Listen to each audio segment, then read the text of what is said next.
damos inicio a nuestra ronda informativa comentándoles acerca de este caso por el cual un hombre de 96 años fue justamente condenado a una pena de 7 años de prisión. Todo esto en el marco de lo ocurrido en el año 2024, por el cual él fue condenado por matar a su yerno. En este caso estamos hablando de Lorenzo Ferreira Monjes, de 96 años, que fue condenado, decíamos, a 7 años de prisión por asesinar a su yerno Miguel Irala Rivas. Esto en una vivienda de la compañía Potrero Villar, en el distrito de Coronel Martínez, el departamento de Guairá. Según los testimonios presentados durante el juicio, el hecho se desató luego de que el abuelo reprochara a su yerno por estar tomando alcohol al amanecer, lo que habría desatado una reacción violenta que terminó en este crimen. La fiscala, por su parte, en este caso la señora Marta Leiva, había solicitado 8 años de cárcel, pero el tribunal de sentencia fijó la pena de 7 años que el condenado va a cumplir en su domicilio. Todo esto en atención a su avanzada edad. Ferreira Monjes va a cumplir 97 años el próximo 30 de agosto.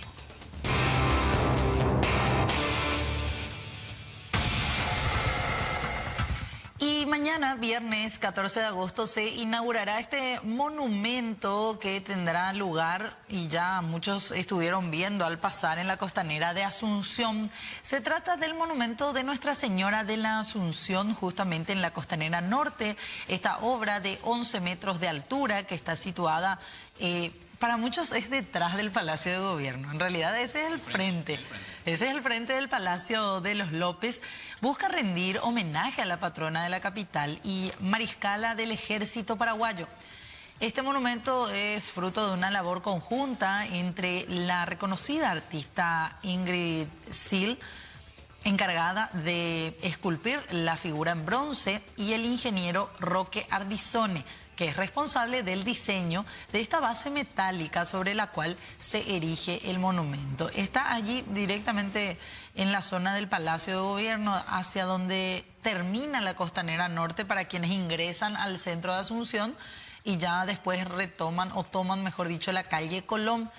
Para la gente que sale del microcentro sería a la entrada prácticamente de la costanera norte.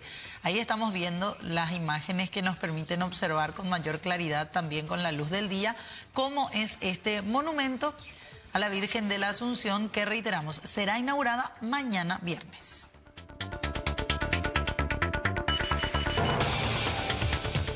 Bueno, y atención con esta noticia, principalmente para todos aquellos que tengan deuda con la ANDE, porque la campaña Ñande Ahorro se va a extender hasta el 31 de agosto. Esta campaña, que inicialmente iba hasta el 31 de julio, ahora se extiende hasta el 31 de agosto. Esta decisión fue adoptada considerando los excelentes resultados obtenidos durante la primera etapa de esta campaña. Los resultados alcanzados en esta primera etapa reflejan justamente el impacto positivo de la promoción en favor de los usuarios. Al cierre del periodo se han registrado 97.000 financiaciones formalizadas, gestionando de esta manera una deuda superior a 116 millones de dólares.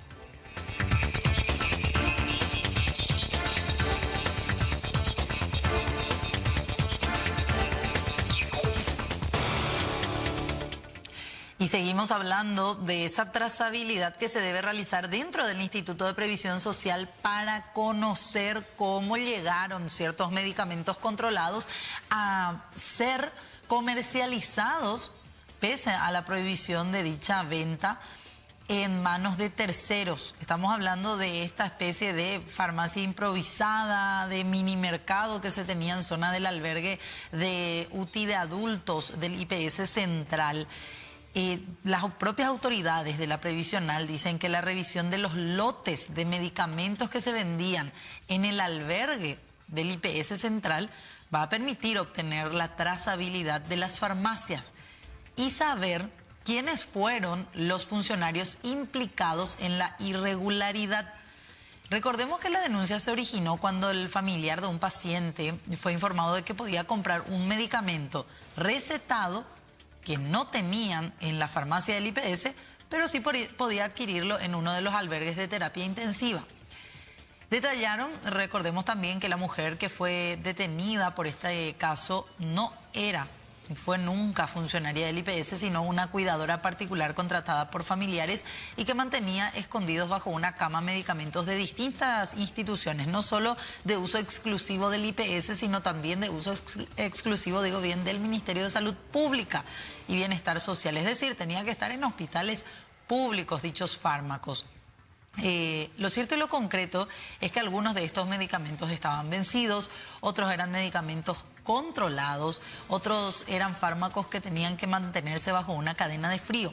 Advirtieron que se reforzarán los controles en los albergues con la incorporación de cámaras y vigilancia nocturna y adelantaron que esta semana se espera avanzar con la identificación de los funcionarios que habrían tenido complicidad en el hecho porque tienen o deberían tener, Oliver y televidentes, esos medicamentos controlados a través de planillas, en donde digan el licenciado tal o el encargado de farmacia fulano de tal retiró tal medicamento en tal horario y era para tal paciente. Exactamente, para hacer el seguimiento, lógicamente, y saber qué es lo que sucede a estos medicamentos. Porque así como veíamos con relación a esta cuidadora el día de ayer que tratábamos justamente, que ella decía, no, acá me donan los medicamentos, pero prácticamente habían medicamentos que no había en farmacia, pero que sí había en el albergue. Así es, así que veremos. En teoría, así funcionan las farmacias de los hospitales, tanto del IPS como de salud pública. Veremos si es que tienen asentado realmente o pueden utilizar, ¿por qué no?, las cámaras de circuito cerrado de las farmacias para ver de dónde sacaron, a qué hora y quiénes, sobre todo, retiraron esos medicamentos que tenían que estar en la farmacia del IPS para que lo comercialicen personas ajenas a la institución.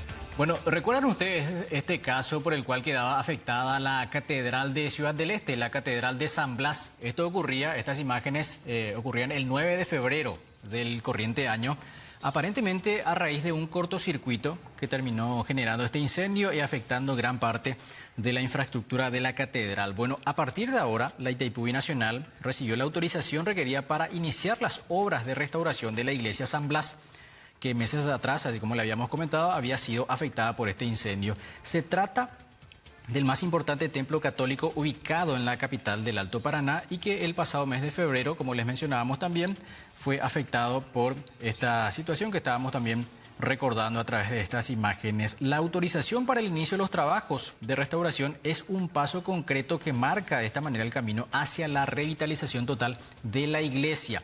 Esto lo mencionaba justamente la Binacional a través de sus redes sociales.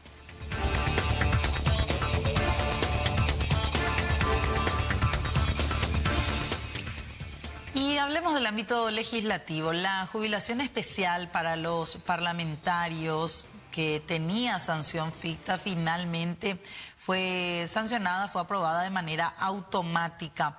Se trata, en este caso, de que la Cámara de Diputados no debatió ayer acerca de este proyecto que modifica el Fondo de Jubilaciones del Poder Legislativo.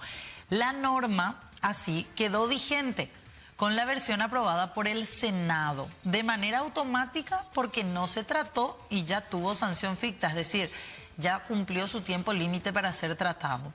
Como la Cámara de Diputados no trató la normativa, quedó vigente, como les decía, con la versión aprobada por el Senado, que establece que los parlamentarios, los legisladores, deberán contar con 60 años como edad mínima, tanto para la jubilación ordinaria como para la extraordinaria.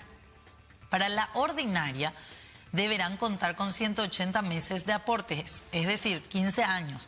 Básicamente, 3 periodos legislativos tienen que estar dentro del Congreso para poder obtener una tasa de sustitución del 80% sobre el promedio de las dietas de esos 15 años, mientras que para la extraordinaria podrán estar apenas 10 años en el Congreso. Esos son 2 periodos y nada más, 120 meses, para poder llevarse el 60% de la tasa de sustitución.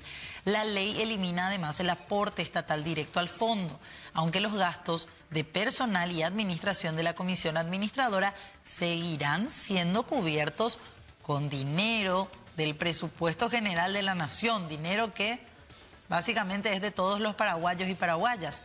el régimen continúa siendo considerablemente más favorable que el sistema jubilatorio vigente para los trabajadores del sector privado.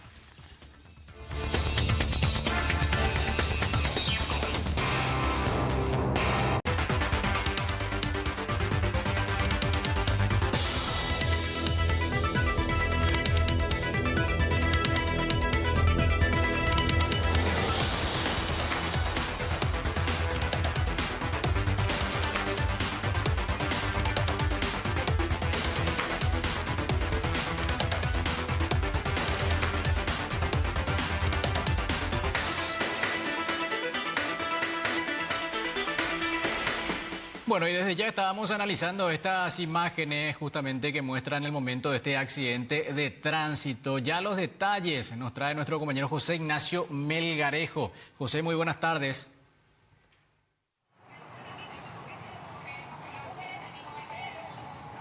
José, ¿nos escuchas? Bueno, ya vamos a estar enseguidita volviendo con nuestro compañero José Ignacio Melgarejo mientras vamos repasando nuevamente las imágenes de circuito cerrado que nos llevan a este accidente. De milagro, hay que decir, se salvó el conductor de la moto. Porque venía rápido y de igual manera fue rápida también su reacción. Ahora, lo que te decía Fernanda, que aparentemente este vehículo trata de esquivar un bache. Por eso es que hace esa maniobra también ahí. Fíjense nuevamente, el vehículo rojo traspasa inclusive la mitad de la avenida. Y ahí es donde se da la... Yo no sé si es por una perspectiva de la cámara, pero ¿no hace también una maniobra ahí la moto? Sí. Hace como que un volante. Sale y entra. Sale y entra de su propio carril, o no sé si es una curva en esa zona.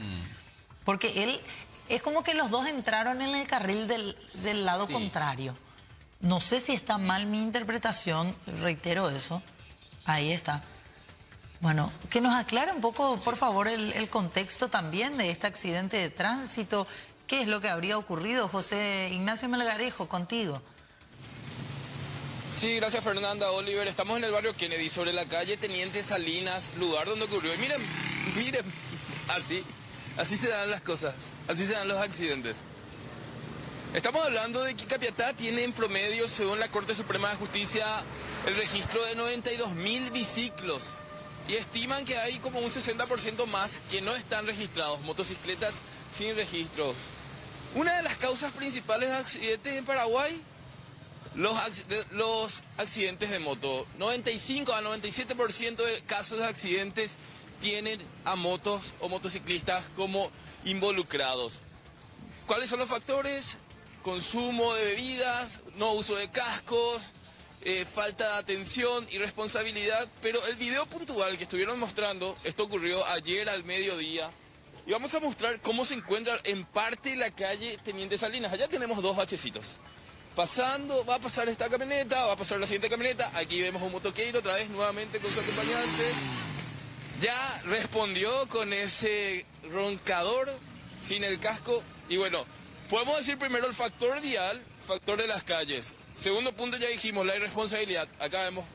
Y el factor número 3, volviendo a hacer una continuación del factor número 1, lo que originó el accidente que estábamos viendo es el estado de la calle.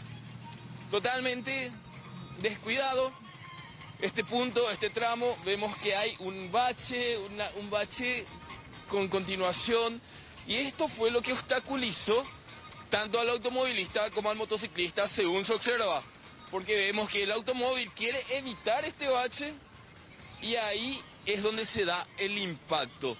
Pero vamos a hablar con testigos directamente, quienes vieron, para entender qué fue también lo que pasó detrás de esto, qué pasó con las personas involucradas, qué pasó con el conductor del biciclo. Bueno, yo voy a saludar ahora a Ezequiel Cáceres, quien es mecánico, se encuentra enfrente mismo al lugar donde ocurrió este accidente, que no terminó con desgracia, pero sí es un llamado de atención. Ezequiel, ¿viste todo lo que pasó? ¿Cómo fue este accidente? Es un susto bastante grande realmente. Lo que pudimos constatar es que el vehículo que viene, el auto, lo que no quiere es atropellar el bache. Se nota que hace un pequeño movimiento en esta dirección. Viene. Sí, él está viniendo hacia allá. O sea, la idea suya es salir del bache, entonces pasa al otro carril.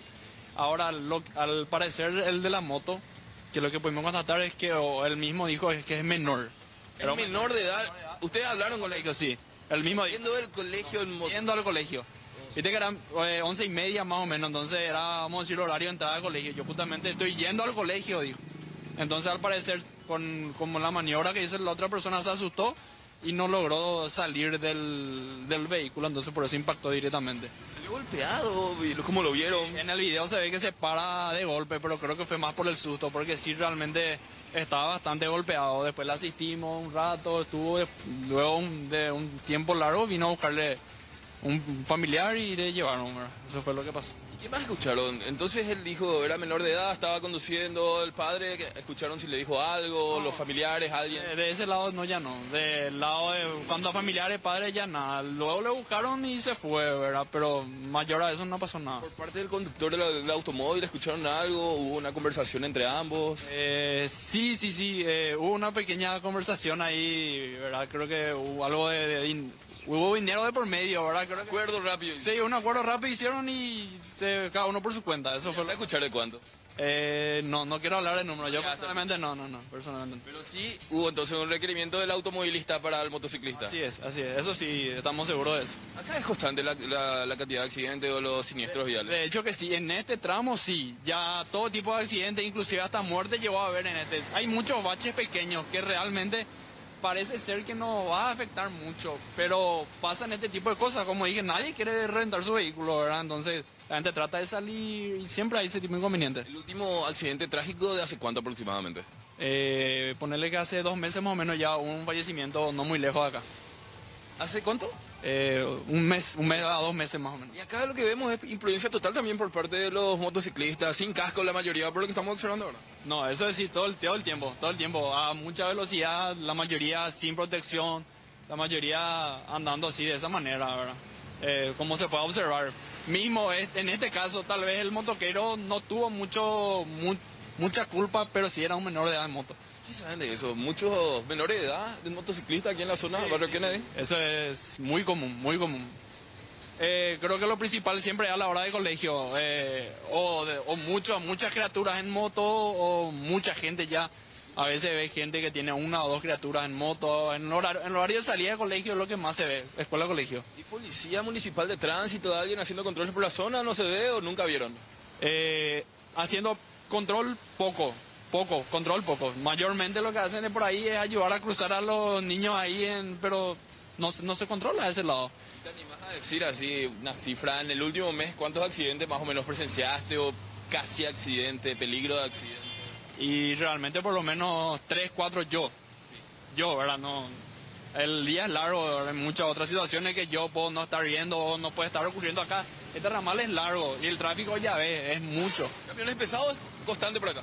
Este es un tramo muy común de camiones pesados, ya que uno va directo a Vipané y Villeta, entonces está lleno de camiones pesados. De gran porte, todo lo que serían carretas, ojeros. Ex ruta 1, departamental 027 a Vipané. A Vipané, sí. Perfecto, Ezequiel, te agradezco por el tiempo. Súper. A la hora. Vuelvo enseguida igual, dale. Bueno, Ezequiel Cáceres, mecánico aquí en la zona, quien relata lo que vio y directamente vemos el estado de las calles. Como la inconsciencia es otro factor y los datos que estábamos mencionando son alarmantes también, Fernanda Oliver. Ustedes se imaginarán cuántos biciclos están registrados a nivel central y capital según la Corte Suprema de Justicia. Estamos hablando cerca de 1.200.000 motocicletas registradas. En Asunción circulan más de 500.000 fácilmente, de 550.000 aproximadamente. A nivel central, 800.000 aproximadamente. Capiatá, hablábamos de 92.000. Y de esta cifra, otra vez los accidentes son en gran parte por descuido de los motociclistas, quienes no tienen conciencia vial, se mueven por donde puedan ingresar. Y este este lugar exactamente es una zona de gran circulación. Y brevemente para ir cerrando, si es que me confirman también, no es el único caso que se dio en Capiatá. Tenemos imágenes de otro accidente también que no terminó por suerte con un accidente fatal o una derivación fatal. Esto ya fue en San Vicente, sobre la calle Amistad, donde también un motociclista avanza y pierde el control del vehículo, del rodado, y va de frente contra un camión. Ustedes me confirmarán si tenemos las imágenes.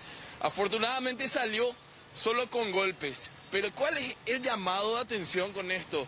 Primero, usar el casco, tener conciencia y lo más importante, según el segundo caso, realizar al menos cada mes el mantenimiento del biciclo. Porque hay como más de 2.500.000 circulaciones de motocicletas entre Central y Capital o Capital y sus alrededores de manera diaria. Es decir, que aproximadamente un 70% de los hogares de Central y Capital cuentan con una motocicleta. Y es por eso que estamos hablando de altos índices de accidentes y partimos de estos dos casos para nuevamente apelar a la conciencia vial y también a la importancia de cuidar esta máquina que traslada día a día a trabajadores y estudiantes. Fernanda, Oliver, TV Audiencia. Sí, ahora nos queda claro realmente el panorama también con este caso en particular, ¿verdad? De esto que ocurría allí en la calle Teniente Salinas. Y digo nomás yo también, sumado a todos los condimentos que hacen parte de esta situación, desde los baches, la arena, la imprudencia.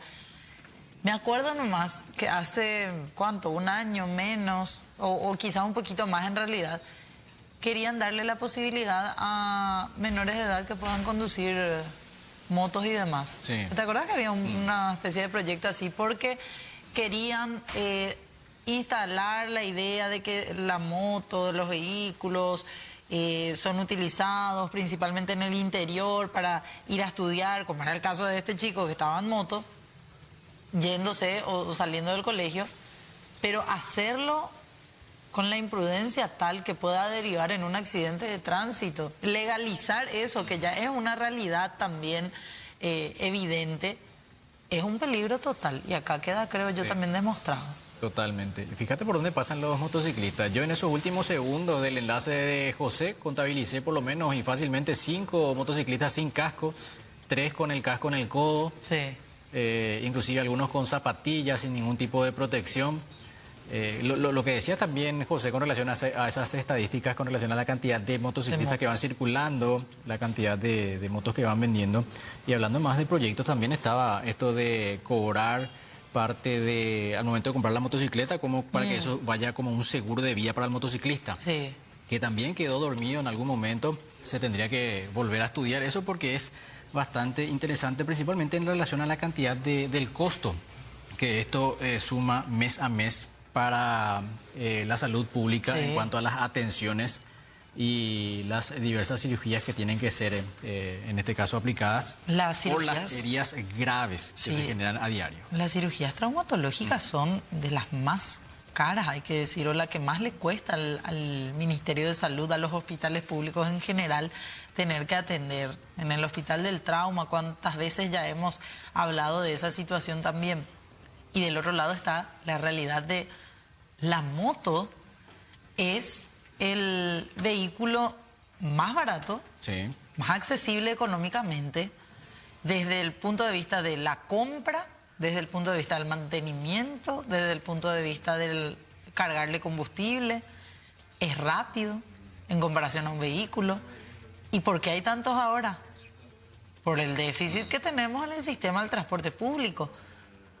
Antes no había esta cantidad, porque ahora lo fácil, un poquito más, no digo que sea baratísimo, mirad lo que hacen, pero lo más barato para muchos era movilizarse, comprarse una moto, o es porque el colectivo no funciona. Irte en auto también es lento, también tiene más gasto.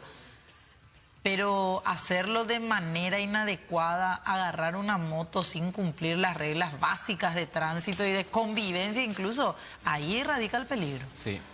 Si quieren comprobar esto, les invito a cualquier comisaría, de cualquier lugar. Sí. Ahí van a ver la cantidad de motocicletas que están tiradas, que están justamente en el fondo, donde, bueno, esto también a la par, el comisario muchas veces no sabe ni qué hacer con la cantidad de motocicletas que están ahí, pero la mayoría de las motos que están ahí son productos de accidentes de tránsito, para que se den cuenta también de la gravedad, en este caso, de las situaciones que se pueden generar. Todo esto también sin olvidar el estado de las calles, que es lógicamente lo que nos está mostrando nuestro compañero José Ignacio Melgarejo. No, hay un conjunto, hay un ingrediente o una serie de casos y de hechos sucesivos que dan perfectamente para que se generen accidentes de tránsito. un peligro total. Y sumado a, yo me quedo también con lo de la arena, la gran cantidad de arena que hay en esa zona en partes y partes de la ruta, los pozos, tremendo. Gracias, José, muy amable. Por nada, Fernanda, Oliver, hasta otro contacto.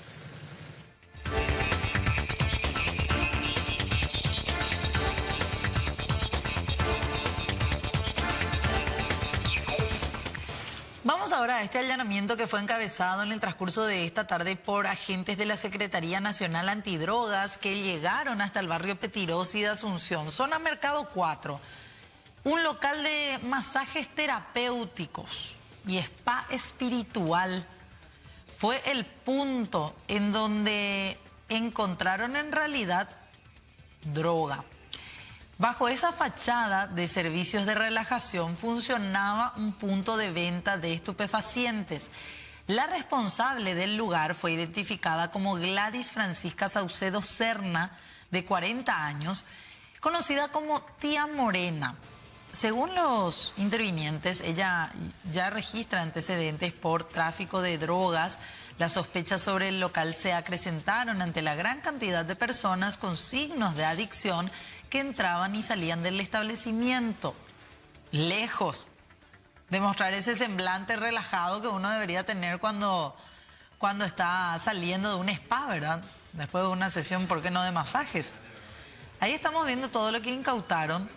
Cocaína, marihuana, con valores bastante elevados también. En total hablan de que había droga por cerca de 10 millones de guaraníes. Es el cálculo que hicieron los agentes de la SENAT. Los detenidos y la droga incautada fueron trasladados a la base justamente de la Secretaría Nacional Antidrogas. Se encontró una cantidad muy importante que ya sobrepasa el microtráfico, más de 1 kilo de clorhidrato de cocaína, así como 2 kilos de marihuana totalmente fraccionado. O sea, hay miles de toco, por así decirlo, de la cocaína y la marihuana asimismo. También encontramos pastillas de disognilam en cantidad importante, dinero en efectivo, balanza de precisión. Tenemos también teléfonos celulares, aproximadamente 7. Hasta ahora tenemos 2 detenidos. Una de las personas que estaba acá custodiando la mercadería, y posteriormente se presenta una persona diciendo que vive también acá en el lugar.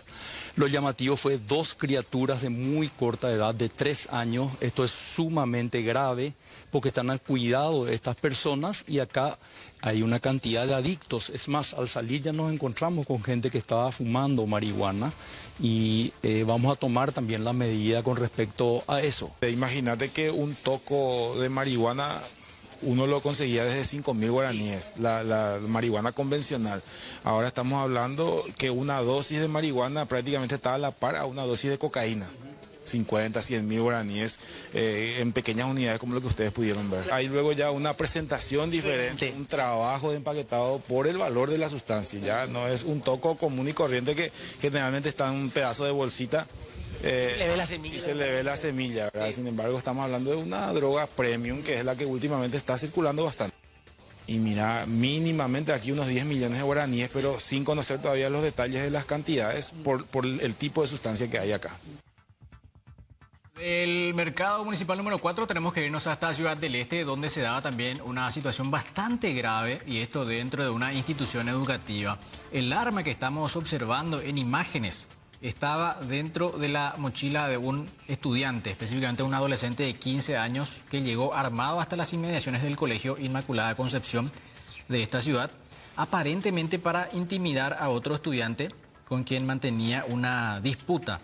La situación fue advertida, en este caso, por un policía que estaba fuera de servicio. ¿Por qué? Porque estaba en su momento libre, fue a retirar a su hija. En ese momento se percató de que este estudiante tenía el arma consigo y terminó desarmando al menor, lo cual pudo evitar una situación mucho peor en esta institución.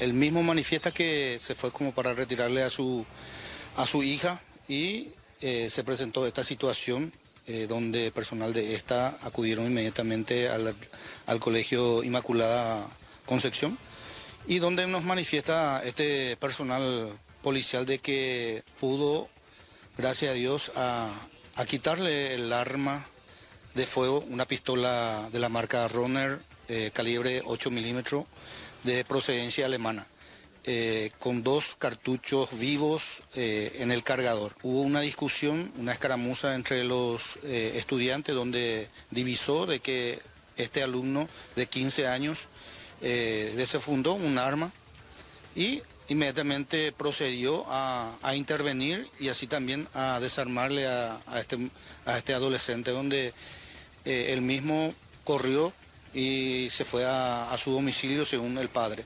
El padre inmediatamente se apersonó en el colegio, donde se puso a disposición y también manifestando que su hijo está pasando por un cuadro depresivo y no sabe todavía el motivo del por qué tiene inconveniente con el otro adolescente. Continuamos con más noticias y tenemos que hablar también de lo que ocurría en esta jornada durante un nuevo momento en el cual se escucharon a personas que fueron a declarar como testigos en el marco del juicio a Hernán David Rivas, el ex senador cuyo título de abogado está en la mira por supuestamente ser falso. Hoy estuvieron presentes como testigos tanto la ex senadora Katia González como también el diputado Raúl Benítez. Este último calificó al acusado de abogado trucho y la ex senadora Katia González dijo que Rivas fue usado para efectuar aprietes desde el jurado de enjuiciamiento de magistrados. Además también en parte de lo que fue la declaración como testigo del diputado Raúl Benítez, él mismo estuvo declarando en el juicio de que en tan solo 6 minutos le dieron el dictamen de aprobación y la resolución para que para que él mismo pueda inscribir el título de abogado que tenía ante el Ministerio de Educación y Ciencias. Y tan solo media hora después de hacer toda esa gestión, que muchos saben es bastante, o puede llegar a ser bastante engorrosa, él mismo ya juraba como miembro del jurado de enjuiciamiento de magistrados, primero como representante de la Cámara de Diputados. Ya años después, cuando llegó nada más y nada menos que al Senado, lo hizo también desde dicha Cámara. Esto era lo que declaraba en juicio el diputado Raúl Benítez. Él hablaba también de las amenazas que recibió.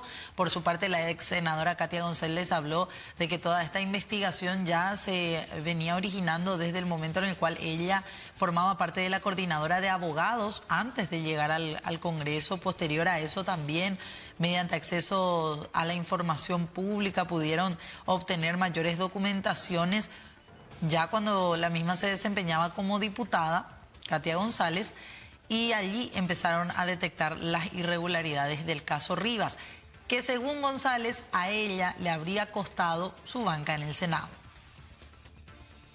Lo que nosotros quisimos un poco revelar en nuestro testimonio era que no tenemos que perder de vista de que esto no se trata de Hernán Rivas. Hernán Rivas no es Michael Ross, no es la reencarnación de Ulpiano, de Justiniano.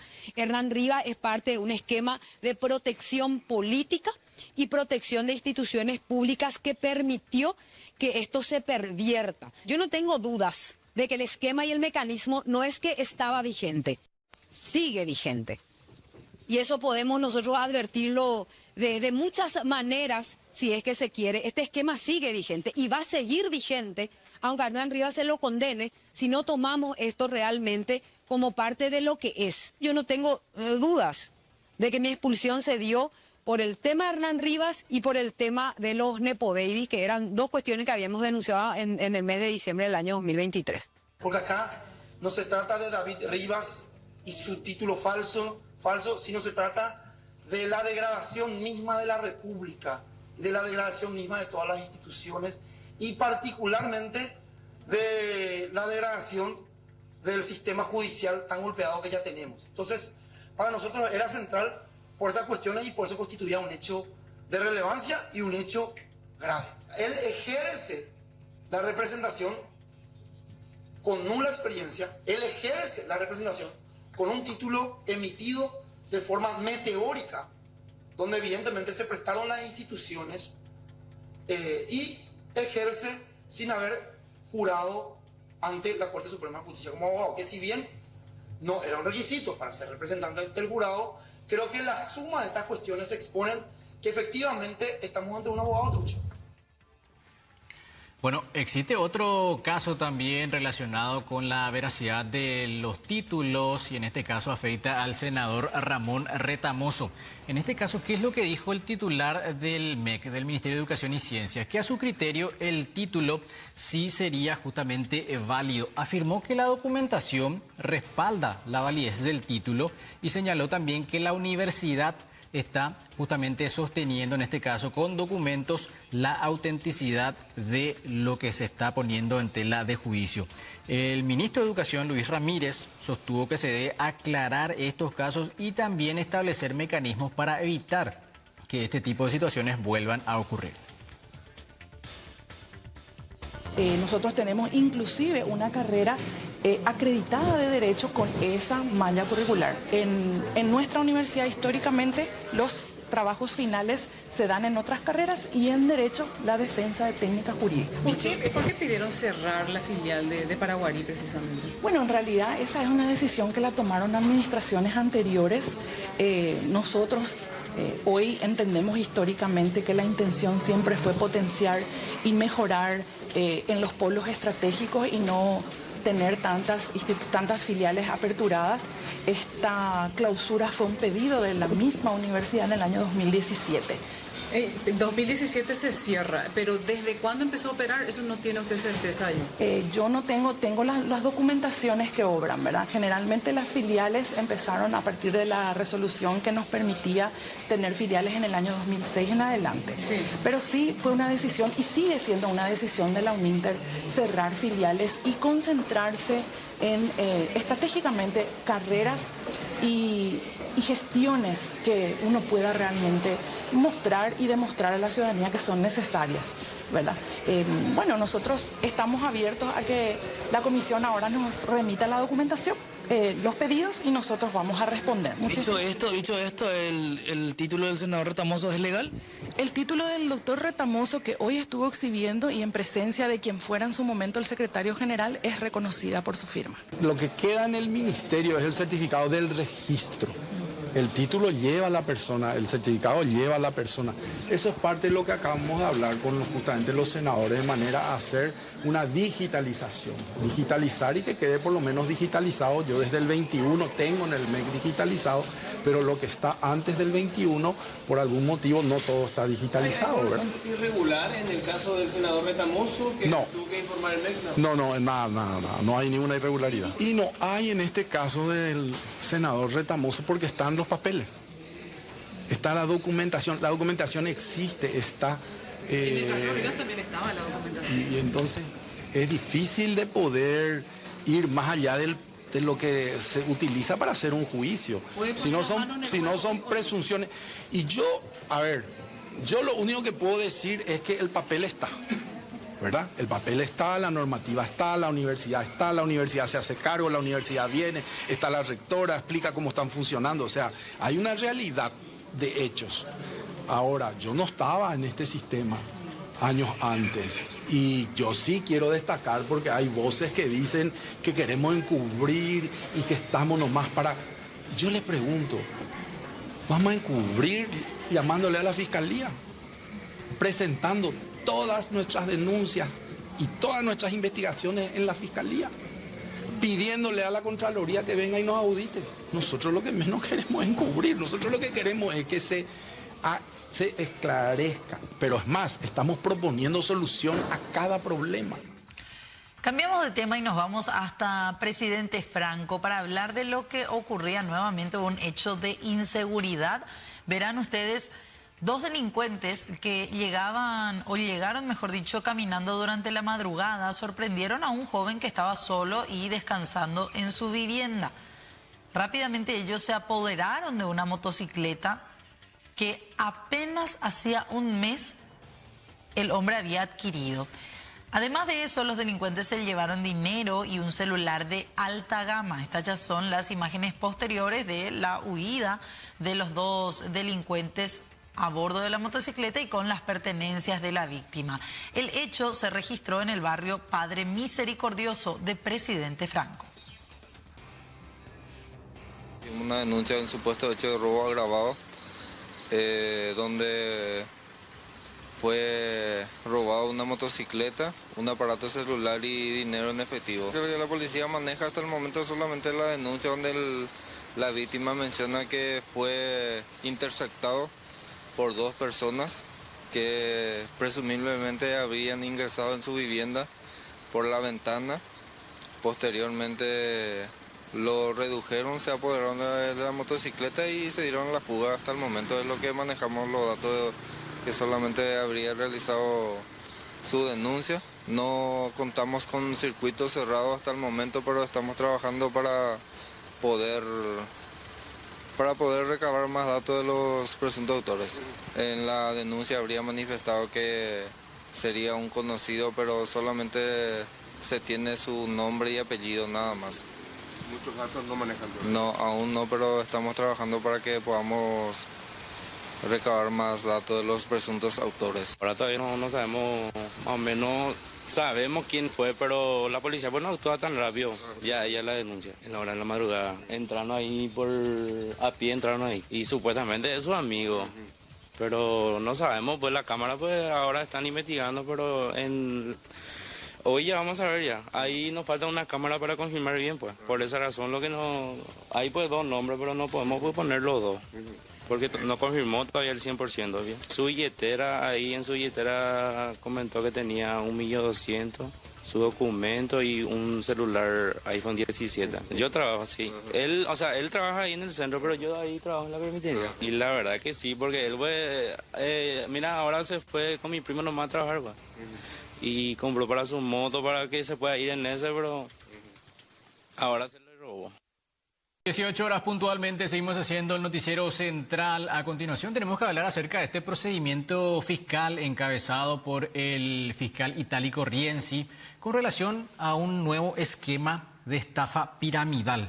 Estas famosas estafas que se hacen común de vez en cuando, en este caso ya ha afectado a varias personas, y en este procedimiento fiscal, dentro del marco de investigación por este presunto esquema, mediante falsas promesas de inversión, lo que siempre también se aplica en este caso de estafas piramidales. Durante este procedimiento desarrollado puntualmente en la zona de Loma Prieta, fueron detenidas hasta el momento 2 personas, en este caso un hombre y una mujer, que quedaron a disposición del Ministerio Público, todo esto para las diligencias correspondientes. Una estafa piramidal donde le convocaban a estas personas a invitarle a un negocio, por ejemplo, vender agua en el camino de la Virgen para los peregrinantes. Pedían 3 millones y le devolvían 4 millones en 2 días. Después no les pagaba a tiempo, entonces le pagaban 2 millones nada más. Después le decía, ahora tengo otro negocio que ofrecer servicio de bebidas en la cantante Shakira, por ejemplo, por darle un... entonces le pedía 6 millones, le pagaba 3 otra vez, y la otra persona también captaba gente para cobrar, digamos, parte de esto, y tampoco le pasaba a las demás víctimas. Y yo agradezco, después que pasa, esta persona le decía a las otras víctimas, no de esta causa, que iba a firmar un contrato con ellos, un pagaré, un reconocimiento de deuda, y ahí terminaba la acción penal pública, porque había un acuerdo. O sea, el artículo 25 del Código Procesal Penal, inciso 10, no limita la acción penal pública, o sea, totalmente bien estructurado. Después le hacía sentir a las víctimas como culpables de que ella era la víctima, ella era la perseguida por los estafados. Y yo agradezco realmente la pronta intervención que me dio el Departamento de Delitos Financieros de la Policía Nacional a cargo del subcomisario Ángel Vera y el investigador, el oficial Abel Cañete, que inmediatamente acudieron al llamado de la Fiscalía e hicieron las investigaciones correspondientes, y mediante eso estamos con este resultado positivo desbaratando a esta banda. Esta persona empezaba a captar personas, ofrecía diferentes tipos de supuestos servicios que ofrecían a la gente. Entonces, en las primeras inversiones cumplía ella con el pago de 10 al 20% según ella se comprometía, y luego empezaba a caer. Entonces le ofrecía nuevamente otro negocio para que de repente puedan tener nuevamente ya capital y así ir pagando, cubriendo algunas cuentas. Vamos a decirle que iba acá caleciteando ciertas inversiones de las personas. Entonces invitaba a más personas para que se unan al equipo de trabajo hasta que ya no pudo sostener y se vinieron las sucesivas denuncias.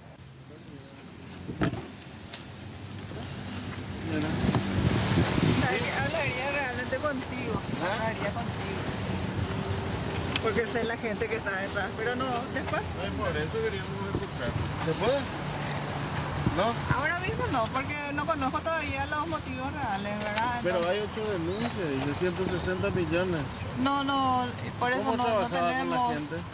No, yo soy comerciante. Yo me dedico pero recibía dinero al merchandising y demás. ¿Recibía dinero? Por contrato, sí. ¿Y el reconocimiento de deuda de 500 millones? Sí, también por contratos. ¿Pero en concepto de qué recibía? En concepto de trabajos para hacer. ¿De préstamo? Sí. ¿Préstamo? Préstamo.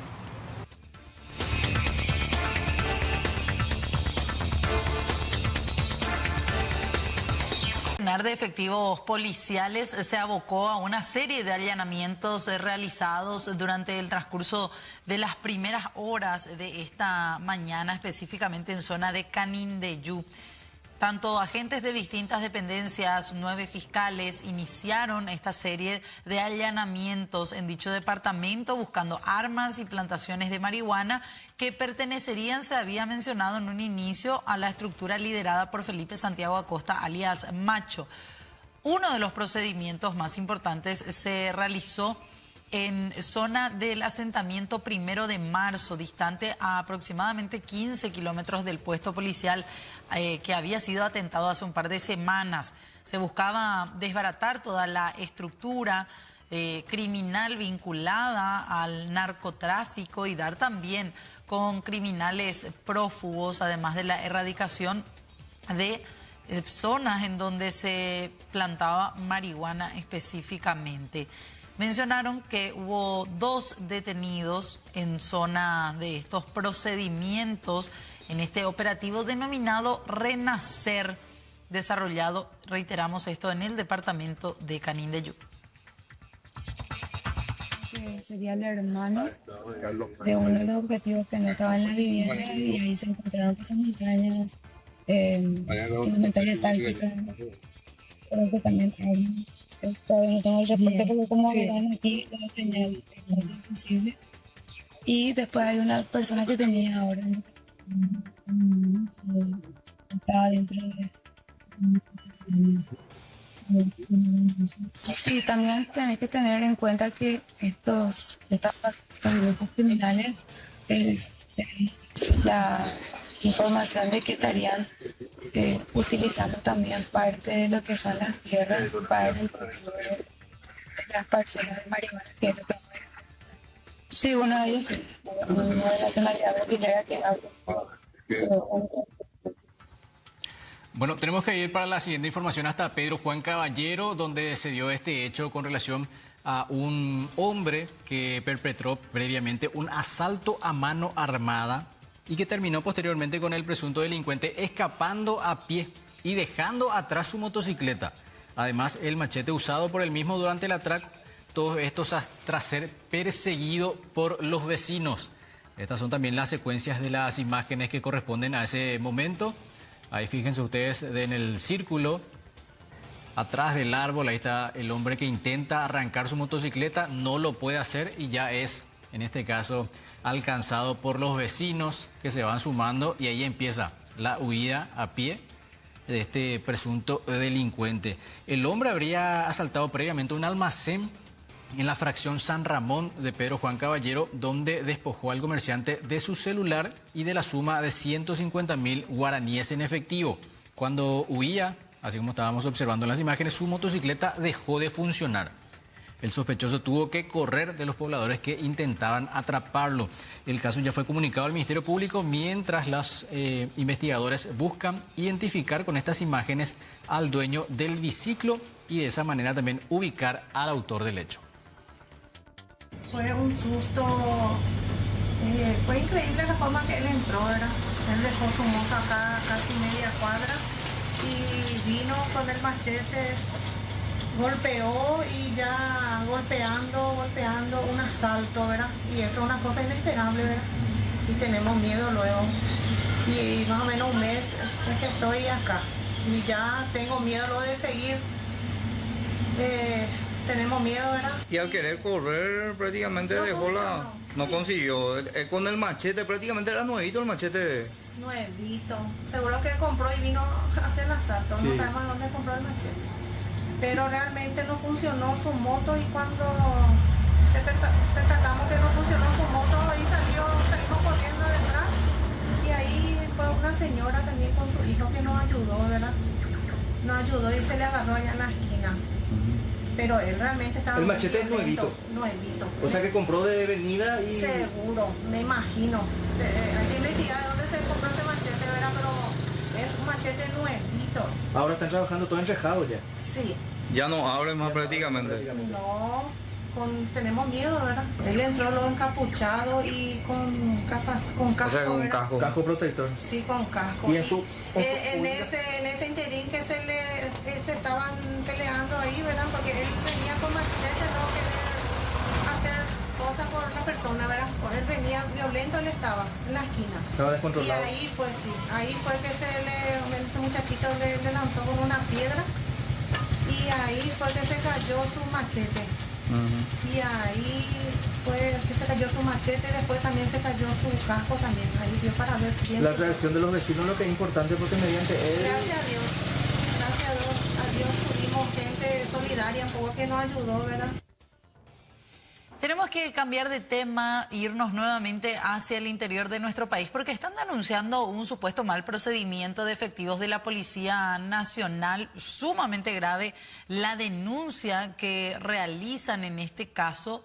Fíjense, doña Ángela Coco es la denunciante de este mal procedimiento en la zona del asentamiento Cuarasgresé, del distrito de Laurel específicamente, es donde se habría dado toda esta situación que involucra a una humilde familia que había vendido recientemente 2 toritos. Tenían dinero en efectivo en su poder en una importante cantidad. 18 millones de guaraníes se llevaron supuestos intervinientes que encabezaron este operativo. Este dinero era producto, como les decía, de la venta de 2 animales, del ahorro familiar también que tenían guardado.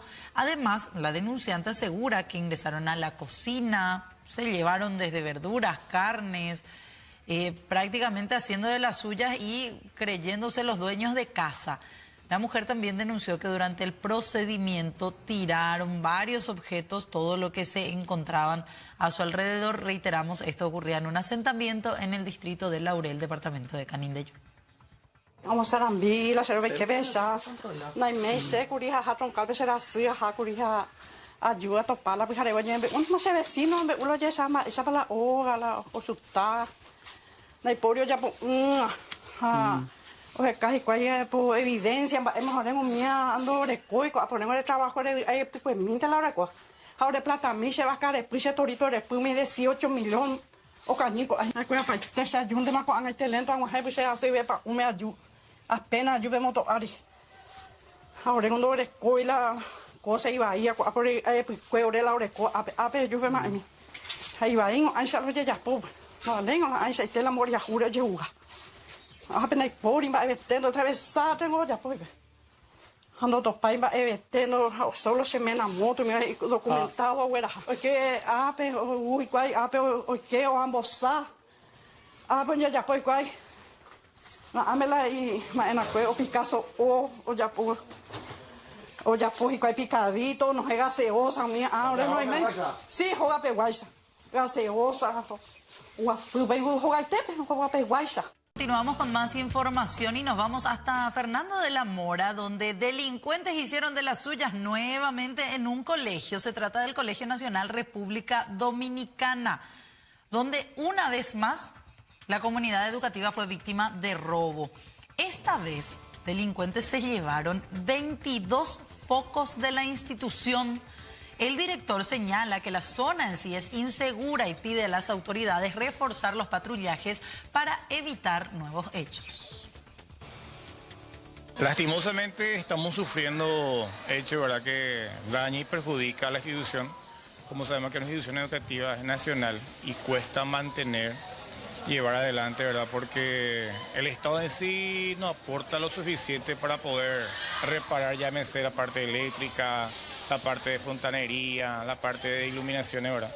Y esto hemos trabajado con los padres, exalumnos, exdocentes, ¿verdad?, para poder poner en condición la institución. Después también quiero agradecer a la Embajada de la Dominicana, que siempre nos suelen pasar la mano, y que aparezca esta clase de personas inadaptadas, ¿verdad?, lacra de la sociedad, que tengan que usurpar, quitar, ¿verdad?, sin medir las consecuencias de una institución educativa.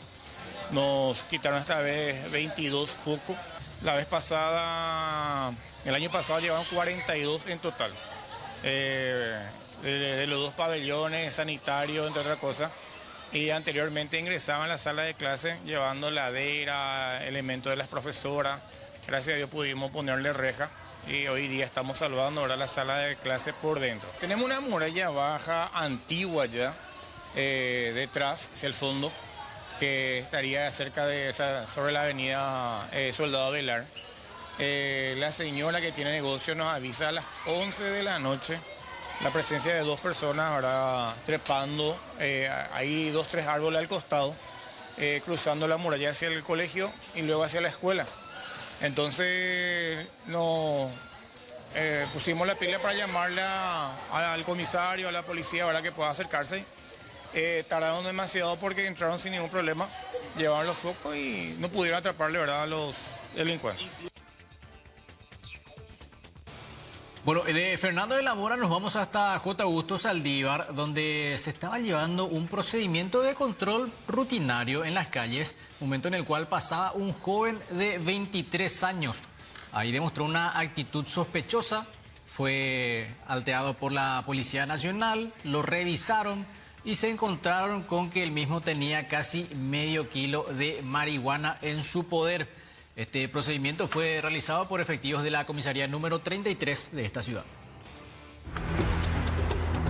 Agentes policiales intentaron detener al joven para un control de rutina. Sin embargo, el sospechoso aceleró y comenzó una persecución por las calles de la capital. Durante la huida, perdió el control de la situación y terminó embistiendo a un motociclista que quedó afectado tras el impacto. Se inició durante la patrulla preventiva realizada por personal de esta en una zona donde tenemos hechos de hurto de interior de vehículos. Y en este momento este vehículo se encontraba circulando, transitando en esa zona, por lo que el personal intentó verificar y el mismo aceleró, ingresó por la avenida Eusebio Ayala y empezó a acelerar, transitando a alta velocidad.